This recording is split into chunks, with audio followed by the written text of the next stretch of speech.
तो दोस्तों एक और मोटिवेशनल वीडियो की सीरीज में एक और मोटिवेशन वीडियो लेकर आया हूँ। एक बार एक बड़े से हॉल में बहुत सारे लोग बैठे थे।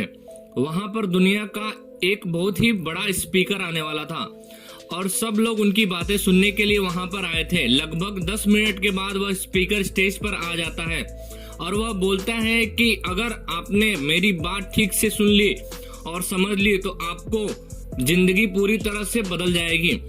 उसके बाद वह अपनी जेब से एक बिल्कुल नया चमकता हुआ 500 रुपए का नोट निकालता है और उसके ऊपर करके सबसे पूछता है कि ये नोट आप में से किसको चाहिए। ये सुनते ही सब लोग अपने हाथ ऊपर कर लेते हैं।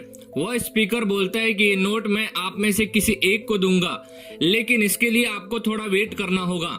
अब वह स्पीकर इस नोट को अपनी मुट्ठी में बंद कर लेता है और थोड़ी देर तक उसको मसलता है। अब उस नए नोट में थोड़ा सा सिकुड़ जाता है, सिकुड़न पड़ जाती है और वह थोड़ा पुराना सा दिखने लगता है और वह एक किनारे से थोड़ा फट भी जाता है। इसके बाद वह फिर से उस नोट को ऊपर करके पूछता है कि अब ये 500 का नोट किसको चाहिए। इस बार भी सभी लोग अपने हाथ ऊपर कर देते हैं।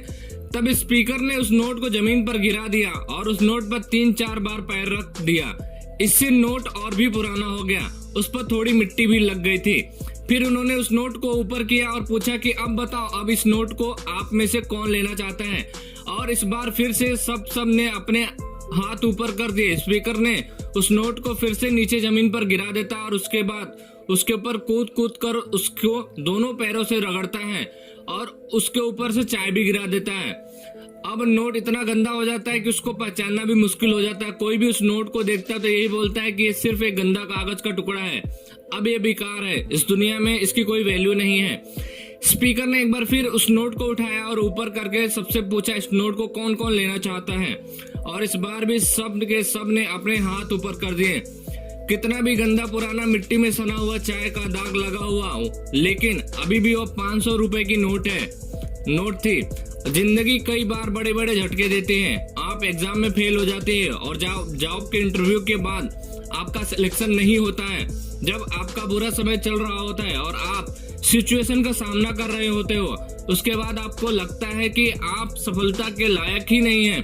आपको लगता है कि दूसरे लोग आपसे बेटर हैं और आप किसी काम के नहीं हैं। आपकी कोई वैल्यू नहीं है। हमेशा याद रखो, इससे कोई फर्क नहीं पड़ता है कि आपने कितने बार सिचुएशन का सामना किया, आप जिंदगी में कितनी बार फेल हुए, और आपकी वैल्यू हमेशा वही रहेगी जो पहले थी।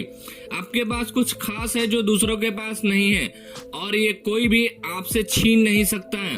अब तक सक्सेस नहीं मिलने से आपकी वैल्यू कम नहीं हुई। आप अभी भी अपने बारे में कितनी भी लो फील कर रहे हैं, उससे कोई फर्क नहीं पड़ता है। जो लोग आपको अच्छे से समझते हैं वो लोग वैल्यू करते हैं और आपको उतना ही वैल्यू देंगे जितना पहले मानते थे और वैल्यू देते थे। तो अपनी वैल्यू को समझो और कुछ बड़ा करके दिखाओ। तो ऐसे ही